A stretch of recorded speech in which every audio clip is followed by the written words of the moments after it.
trenches. Ask a nigga what he benching. Triple digits, nigga, don't forget to mention. Whole hard in the trenches. Ask a nigga what he benching. Triple digits, nigga, don't forget to mention.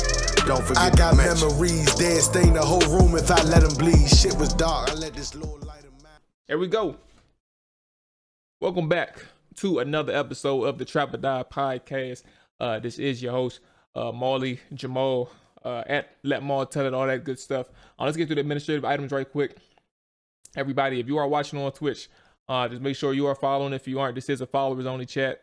And obviously, we appreciate all the conversations and discussions added to the show. YouTube, same thing. If you are watching, if you find yourself not subscribed, make sure you are subscribed. Hit the like button if you don't mind. You know what I'm saying? It helps. All these subscriptions and support goes a long way. Same thing with the podcast. If you catch yourself watching and you find that you are not subscribed, please go ahead and do that. Rate, review, all that good stuff. All right. So, ladies and gentlemen, what we have today, believe it or not, is going to be a quick preview of the game. And we're going to get into a game of Matt Corral. I guess before I even get started into the preview, everybody, I want to get y'all a heads up. The schedule is going to change again in terms of the streaming. So for those who aren't aware, I am a part of the Twitch Sports Accelerator program. What's going on, y'all? This is Jamal, man. And listen, this is just a reminder. If you do appreciate the content, if you do enjoy the discussions, if you enjoy the videos, all that good stuff, man, hit that subscription button. We truly appreciate it. I truly appreciate it, man. We're just trying to grow out here, and support goes a long way. It's as simple as hitting that subscribe and that like button. Comment if you wish, man. Truly appreciate it. I ain't gonna hold you. Go ahead and get back to the show. See you later. And I will choose my words carefully right now because from what I understand, we have to kind of be careful with the language that we use when we make announcements and stuff like that. So I'm a part of the program. And it was designed, or it is designed to kind of, enhance the sports presence on Twitch and stuff like that, right? So, given that my time in the program is coming to an end, which is a standard thing. Again, I have to be careful with this. It's a standard thing. I basically won't have to, or there is no need for me to put in as much hours that I have on Twitch. Ladies and gentlemen, believe it or not, I was streaming for the last 3 months. I was streaming about at least 20 hours a month. And if you don't have a full-time job, if Twitch is your full-time job, you know what I'm saying? Because no disrespect to streamers and stuff like that. Because I appreciate what they do. I respect what they do. That grind is real. And I'm not saying I'm done here either. I'm not done at all. I'm just saying that if you don't have a full-time job or a daytime job and Twitch is your full-time, then I understand it, right? But that is a lot of time committed to Twitch and preparation and stuff like that. I'm a transparent guy, as you all can tell right now that I'm talking to you all. I'm pretty transparent. I have nothing to hide. I want you all to know who I am and stuff like that, right? And for me, it's a lot of time that you got to put into this stuff. So I just want to say, with my time coming to an end in the Twitch Accelerator program, I have to then alter my schedule, in which kind of benefits both people who support me and also the time where I can breathe. I gotta breathe. So with that being said, just be mindful. There is an update coming on the schedule, and things like that. So when that comes around, I will let you all know in the streams itself, or the podcast itself and stuff like that. So that's that. We're gonna go ahead and move forward and get to this preview. All right, so Washington, as we know, is on the road against the Denver Broncos this week. And as of right now, and what I should have did beforehand, because of course I forgot Washington football. I'm gonna do it right now. All right, there we go. So as of right now, we have an injury report based on Wednesday's release. Let me see if there's something that's come out over the past week. I mean, past hours, which it hasn't. All right. So as of right now, we have the Denver Broncos injury report as Von Miller did not participate. Mike Purcell did not participate. Garrett Bowles, tackle, limited. Tyree Cleveland, I don't even know who that is. He's limited. Let's see some other names. Shelby Harris, defensive end. He's a full participant.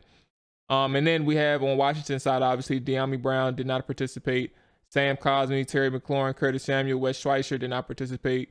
Antonio Gibson, William Jackson, Brandon Sherrill, Ricky Seals, Cam Sims, all limited. Danny Johnson, full practice. He was on there with a wrist. I didn't even know he was hurt. And then Jay Sternberger with a foot. He is full. So Danny Johnson and both Jay Sternberger were the only two who were full participants on Wednesday's practice. So I guess we'll know a little bit more, I guess, as time goes along. Even though there's usually an injury report that kind of gets released earlier than what it is. I don't have the information right now, but there's usually an injury report that gets released. With that being said, and I know Jerry Jeudy is actually slated to play. Jerry Jeudy and Albert, oh Lord, I'm gonna butcher his name. Albert Okwubunam, who's actually a really good tight end. So, or becoming a really good tight end. I guess that's the best way to put it. So with that being said, I'll go ahead and get into my overall thoughts on the matchup. And I'm not gonna lie to you all, ladies and gentlemen. This isn't about a win or loss game for me. I'm not gonna lie to you. It's just more so about watching this defense. We've been talking about it on here for the past couple of weeks, but I've concluded that, well, I guess we've been talking about the defense in the sense that it's been improving or seemingly improving. Unfortunately for them, they have run into the Packers and the Chiefs, and when the offense isn't able to kind of put points on the board to keep your team in it, eventually the defense falters. And I'm not sitting here saying the defense was playing good. Like, they're still 32nd and 31st in the NFL. But when I say that they've been playing better, I mean they've been playing well enough, but haven't fully put it together yet. And I think this is the week that they can actually do it. So again, back to my overall thoughts. It's more about watching the defense. This isn't about a win or a loss. I've concluded like this at the start to this season, 2-5. It's going to be tough to recover from. It's going to be tough, and if it happens, it happens. But I'm not really counting on it. So for me, this game is trying to see if the Washington's defense can capitalize and put all the pieces together and limit an offense that's struggling just as much as ours is. And if you can kind of get to that, you can kind of figure out where this defense is headed moving forward. You can kind of get a bigger picture of like how bad or how truly bad was that start to the season. Like, was it was it an anomaly, or was it like a blip in which they just couldn't stop people at one point in time? Or is it something like they're actually terrible? They're actually terrible, and playing against teams like the Atlanta Falcons, the Denver Broncos, probably the upcoming the games against the Carolina Panthers, and other teams in between that. Like, are they just a team who just aren't good? Or the New Orleans Saints, for that matter, who kind of did what they wanted in that second half of the game. Like, is this team actually bad? So I think the Denver Broncos is going to be a good indicator of these past couple of games for that Washington football team's defense. Like, you're not going up against Aaron Rodgers or Pat Mahomes. You know what I'm saying? So is this going to be a game where they can actually break out and be like, finally, we got all that stench off of us. We can move forward in a positive direction, and make sure that this team, or make sure at least this side of the ball is consistent each and every week. So that's kind of where I'm at. I guess I'll go through the quick things on offense. For Washington, I'm not necessarily looking. I don't know how much we can really count on Taylor Heineke or Scott Turner, for that matter. The good thing for Taylor Heineke and Scott Turner, again, is the fact that the Broncos defense, while they are where are they? They are the fifth best team in yards per game and fourth in yards, points allowed. Ladies and gentlemen, they accumulated those numbers. They accumulated those numbers in the first three games of the year. And those three games came against the Giants, the Jaguars, and the Jets. After that, if you were to kind of do the math, and I can do it for you, if you do the math between the four games that they lost to, the Baltimore Ravens, the Pittsburgh Steelers, the Las Vegas Raiders, and the Cleveland Browns, they gave up 406 yards, 391 yards, 426 yards, and 376. So they're averaging 426, 391 plus 406.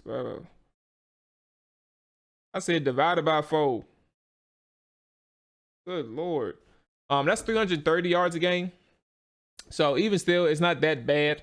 But obviously the uptick compared to the first three games, 314, 189, 162 to 406, 426, 390, and then 376 against the Cleveland Browns, a team filled with backups. You know, you kind of understand that this is not the unit that you're kind of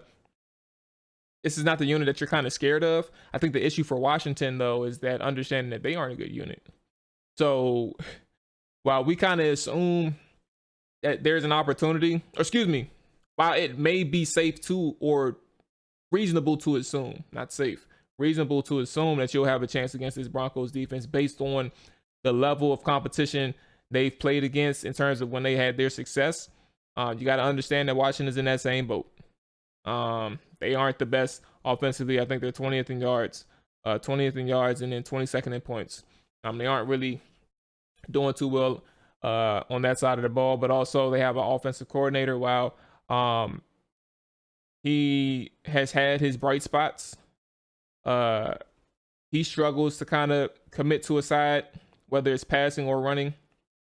And then the fact that Taylor Heinicke isn't able to really see the field as well as he should, especially against the better defenses, which against the Broncos, we fit the mold as one of those Jets and Jaguars teams. It's going to be the same story. So how will they turn it around is going to be a good question. And I think it all revolves around them being able to run the ball effectively. If they can kind of run the ball and show Scott Turner that he doesn't have to abandon it for no goddamn reason, then I think they're in a good space from that regard. But to the defense, because I think that's where the brunt of this whole conversation goes again, because I'm invested. That's the side of the ball that I'm invested in. These guys have a unique challenge ahead of them. But I guess I'll start with the quarterback spot. That there is, again, no Pat Mahomes. There is no Aaron Rodgers here. This is Teddy Bridgewater.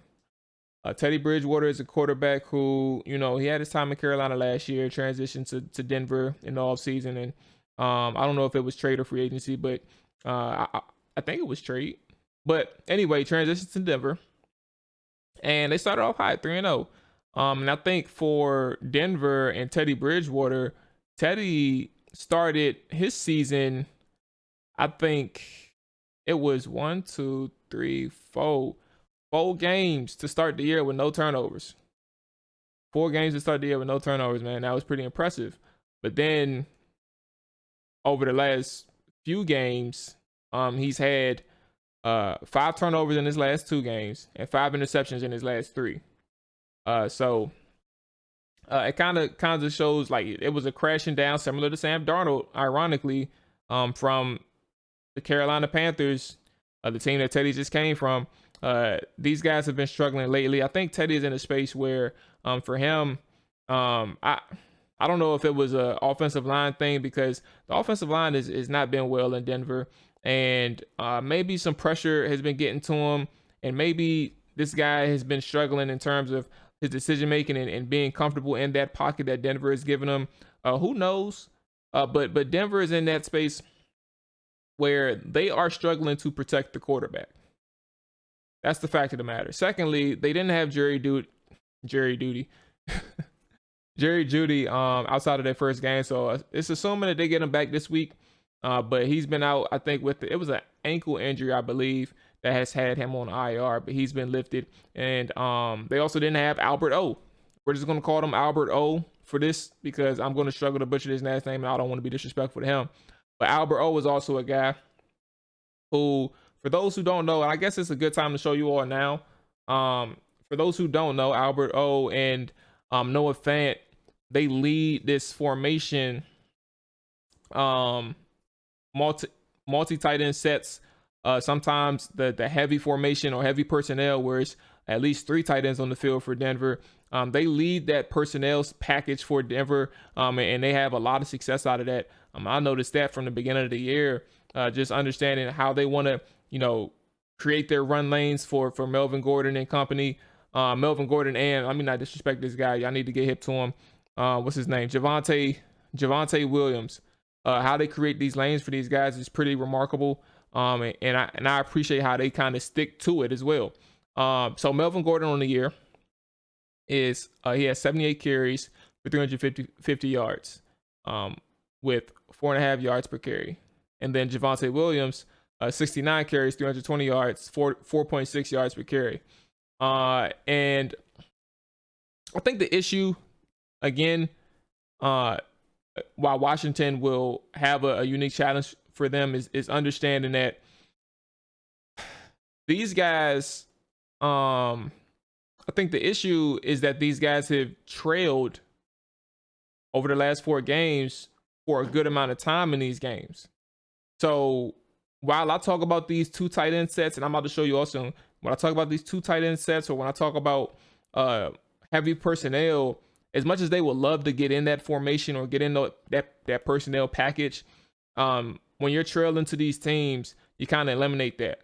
However, it doesn't fully go away. You still have those opportunities until the game kind of gets out of reach, and you have to get in shotgun. You have to run your 3 wide receiver sets, four wide receiver sets, stuff like that. And that's kind of where it gets away from you. But in the first 3 games, they were able to manage. They were able to manage the game in a sense where they're having 30 plus carry games with their running backs. They don't have that anymore. And again, this is where Washington is going to be in that situation, because that offense, I believe, for Washington is not going to be able to move the ball as effectively as that Las Vegas Raiders offense, or that Pittsburgh Steelers offense, wildly as they were able to do it, or even for who was the other team that I was talking about? Well, I mean the Cleveland Browns to a degree, right? Like that's kind of where we are with that Denver Broncos offense. So what's going on, Hi? How you feeling, boss? I got 2 things. I'm just in the middle of breaking down the significance of Washington's defense today or this upcoming week, because I have a trend in my head that I think that they are turning a corner.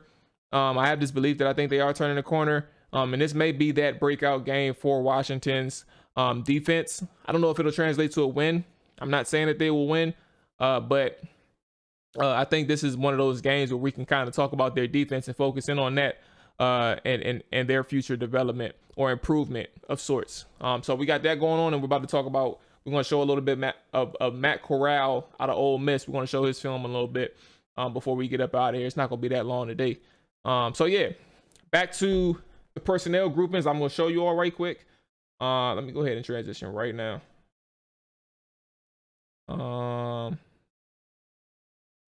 There we go. No, I don't want that one. I don't want that one either. Here we go. All right. So let me go ahead and boom. So here we are when I say multi tight ends, multiple tight ends, or heavy personnel. These are their tight ends. This is the guy who was in for Albert O when he was on injured reserve. He's off of IR right now. They don't know if he's active just yet. But for those who are listening on the podcast too, by the way, this will kind of help you if you look to the YouTube side. But regardless, we're looking at the Denver Broncos, and it's a 2nd and 3 against the Las Vegas Raiders, and just showing a multi tight end set and how they try to use this formation, multiple tight ends to kind of what's the tight end's name so I can just get him out there and show you all. His name is, I forgot it. Where is he at? You know what's crazy? I don't even think he has a catch. Oh, that's funny. I don't even think he got a catch. He's really in there for run plays. But anyway, I'm gonna go ahead and play it because I've been taking too long. You kind of see like what they're trying to do. It doesn't matter like where the tight end is. They're not always trying to run to the tight end side. Excuse me, the heavy tight end side. Like right now, you have the tight end 82 right here, and then you have Fant right here. So they're on opposite tackles, both tackles. Trying to seal the edge with 87, and they get successful. They get out there, do their thing right there. Same thing. You have 87, 82. Opposite ends of the tackles, like, and that's just something simple, right? You have that. Another example. Now they're on both sides right here. Lined up against, I think 94. Whoever 94 is for the Cleveland Browns. And then they run a play action out of it. And get, I think, a gain of 20, something like that. I think that's what it was. So it's not all about running the football, everybody. Like this personnel grouping that the Denver Broncos use, it's more so about setting you all up because they have a versatile group of tight ends. And Albert O, for those who aren't familiar, for Noah Fant, who is a really good tight end. God, it's hilarious. Where was I at? Oh, so Noah Fant, who's a really good tight end for the Andrew Beck and Eric Saubert. Those are the guys that I was thinking of. But Noah Fant ran a 4.5 40, and then Albert O ran a 4.4 40. Like that's the versatility that I'm speaking of with the Denver Broncos and their tight end group. And Eric Saubert is 82, who's a really good blocker. The same thing with Albert O. He's a really good blocker as well. He just happens to be fast. So that's kind of what they want to do with these tight ends is utilize them in attack defenses with the fact that they can use 2 to 3 tight ends, whether it's the run game or the pass game. So like if you see this right now, you have what, 7 in the box? You have 7 in the box right now, and you're crashing in with the playmakers. With the playmakers, with the play action, and that one subtle movement like 44, 4, and 44 and 4. That's it. He's straight 51, whoever 51 is. But they took that initial step up, bought him some time, and then out. But this is what they try to do. Same thing. Let me go back to this one right quick. 2 tight end set. This time they actually do run into the 2 tight end side. It's a counter. Boom, outside. So essentially you got 87 sealing the edge, and it makes it a 1-on-1, and he beats him. And then I think this is like a 30-yard gain. This is the Williams guy, right? What's his name? Javonte Williams. This is Javonte Williams. And then the same thing. I think this is Javonte Williams again, 33. Yep, Javonte Williams. So again, we have, I think this is 3 tight ends. Yeah, this is 3 tight end set that I was talking about. So this is the heavy personnel. You got 83. What is his name? He's another guy without a catch. 83. Eric Saubert, and 87 Noah Fant. And this is again like another example. They'll try to, that's how you split them open.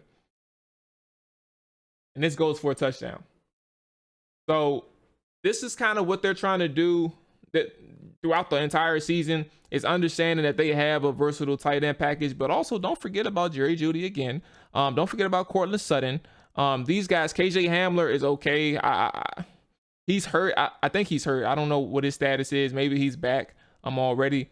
But this is what you'll kind of run into, is that heavy personnel, 2 to 3 tight ends a lot against the Denver Broncos. As long as they're in the game, you will be seeing plenty of that. And I think that's where the challenge comes in for Washington. Again, a new challenge. How do they defend that? You're going to be using a lot of Landon Collins. You're going to be using a lot of Cole Holcomb and Jamin Davis in the box. Cameron Curl may come down. You may run a single high. Who knows how that works? Like man up, something like that. I think that this is one of those games that's going to challenge Washington again in a unique way. Jack Del Rio, I guess conceptually in my head, I'm prefacing this by saying I am not a play caller. I'm not a defensive play caller. I don't have the level of knowledge and analysis and awareness of a professional coordinator. But I feel like personally, this may be one of, in terms of calling plays, this may be one of Jack Del Rio's simplest game plans. It'll just come down to the in the weeds type of things. Where are you going to put your players? How are you going to match up against these guys? But when you use that heavy personnel, it kind of, restricts, like, you have to have these guys in the box, because if you don't, these tight ends, again, who are versatile, if you don't put anybody in the box, they're going to take over. They're going to take over. When y'all have a chance, matter of fact, I'll show you all. Let me see if I still got it. Hold on. I got to go to Twitter. I can show you all right quick. This is a play against the New York Giants that they did. Where is it at? Here it is, right here. They chipped away. They chipped away for the whole game. Again, look, this fourth quarter, 4 minutes, 48 seconds left. I'm gonna go ahead and maximize this. 3 tight ends. 1, 2, I think that's the third one. I can't really tell from this angle. Shout out to Game Pass, who kind of screwed things up, right? But here we go. I'm gonna let it run. Yeah, it was a 3 tight end set. And then they just take off. And that's a house call.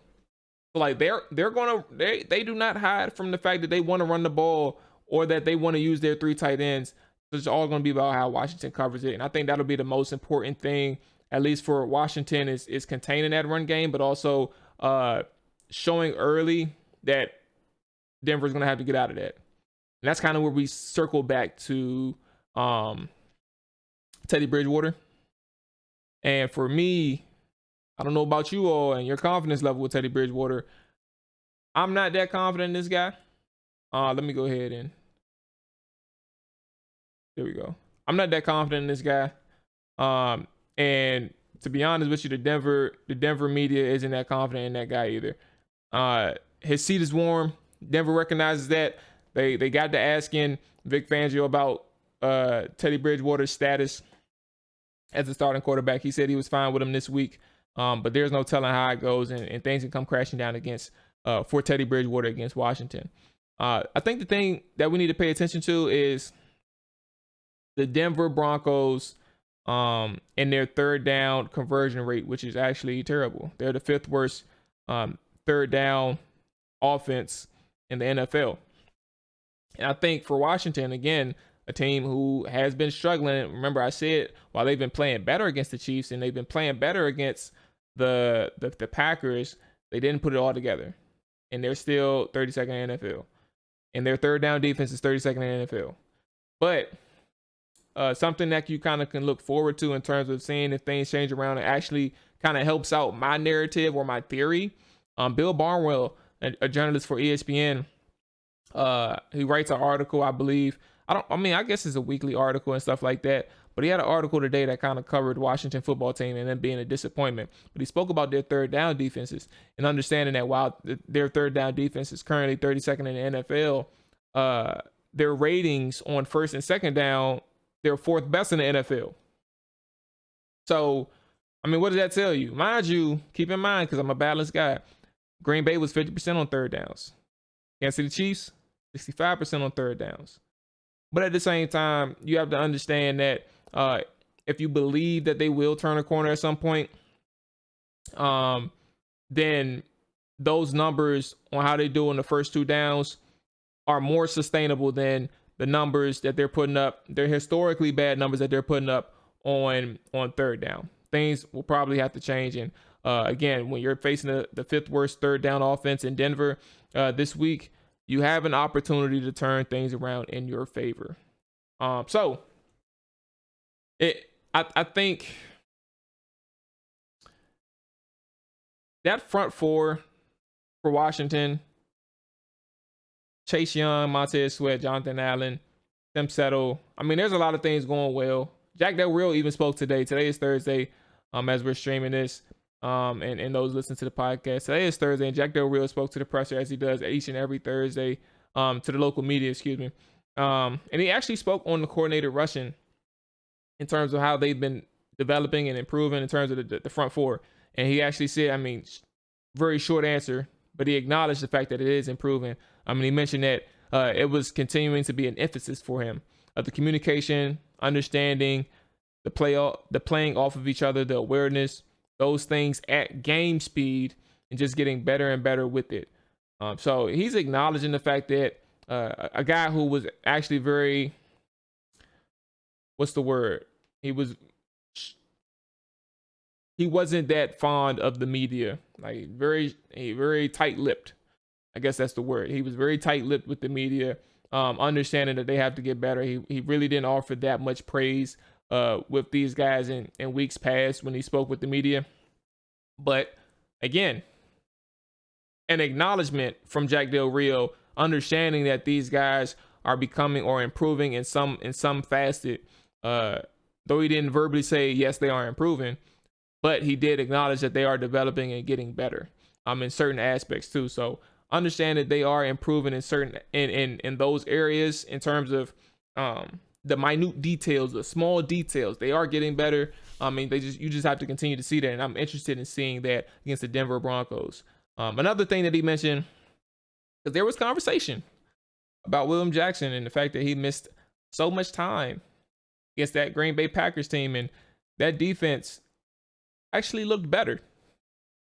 There was an argument that, he shouldn't even be on the field at this point, but things are not going to be changing for Danny Johnson and improving his chances of getting on the field anytime soon if William Jackson can play. Jack Del Rio said that on if he will need to find a way to get Danny Johnson on the field if William Jackson is available, he stated, no, we don't have to find a way to keep him on the field, but certainly appreciated the fact that he was prepared, went in and did a solid job for us. Now we'll play the best combination of guys that we think we can, and try to play to their strengths. That's also something that you kind of have to be aware of, when it comes to the situation at cornerback. So that's where we are. I am going to close out the preview with a prediction. I'm going to close out the preview with MVP and all that good stuff, and then we can get to the Matt Corral film breakdown. If you are listening to the podcast, do understand that the film, I wouldn't say a film breakdown, prospect preview, because I ain't breaking down no film right now. We are watching one game of Matt Corral of this current season. But if you are listening on the podcast, that will continue live on Twitch. I'm not sure if I'm gonna put that on YouTube yet, because that'll get a little tricky in terms of like the copyright stuff. So I'm not really diving deep into that or whatever. But with that being said, let's go ahead and get to the score prediction. I don't see Washington winning. I'm gonna be honest. I don't see Washington winning. This is going to be a 24-20 type of game for me, or 23-20 type of game. Either way, 24-23, whatever. Washington loses, and I think who'll end up being the MVP is probably going to be, if it ain't Jerry Jeudy, it might be Teddy Bridgewater. I think they'll end up targeting William Jackson on this day back, and understanding that William Jackson has had his struggles to this point, and they'll test him a lot with Jerry Jeudy on his side. I'm sure of it. So I think 24-20, Denver wins, and the MVP will probably ended up being Jerry Jeudy or Teddy Bridgewater. I would say Noah Fant, which is actually even better when I talk it out loud, because Noah Fant is a high usage guy in their offense. But I'm going to say Jerry Jeudy if he ends up playing. All right. As always, stay tuned for the Ante Up Consulting official pick of the week with the Green Bay Packers, the Washington football team, and the Denver Broncos Week 8 matchup. Ante Up is on a hot streak, 5-2. Make sure they have the best plays in the DMV. I've known these guys for 10 years. They're solid people, man. So find them on Ante Up Consult on Twitter. I think Instagram as well. My guy P does amazing work for them boys. Always tap in. Make sure you tap in as soon as you can with them if you want to get your gambling plays and get your gambling knowledge up ASAP. All right. This week's Washington football team odds are presented by Anti-Up Consulting. We have the best odds and wager plays in the DMV. This week, Washington football team 3-point underdogs at the Denver Broncos, total of 44. I'm going to take Washington football team total over 19.5 points. Washington football team has hit the number 20 points or more in 4 of 7 games this season. Scott Turner has been an offensive coordinator for 21 games now, and he's hit the 20-point mark 13 of the 21 games. Denver ranks 27th in the league in pass rush win rate. Comparable opponents, Saints rank 31st in that stat, Atlanta 26th in that stat. Washington football team has played both of those teams and scored 20-plus points. Broncos defense gave up 20-plus points in 3 out of the last 4 games. The only game that they did not give that up was the Browns game, where they intentionally ran out the clock and did not want to score late. We're going to take Washington team total over 19.5 against a Broncos team that can't get to the quarterback. Whole hard in the trenches, ask a nigga what he benching, triple digits, nigga, don't forget to mention. Whole hard in the trenches.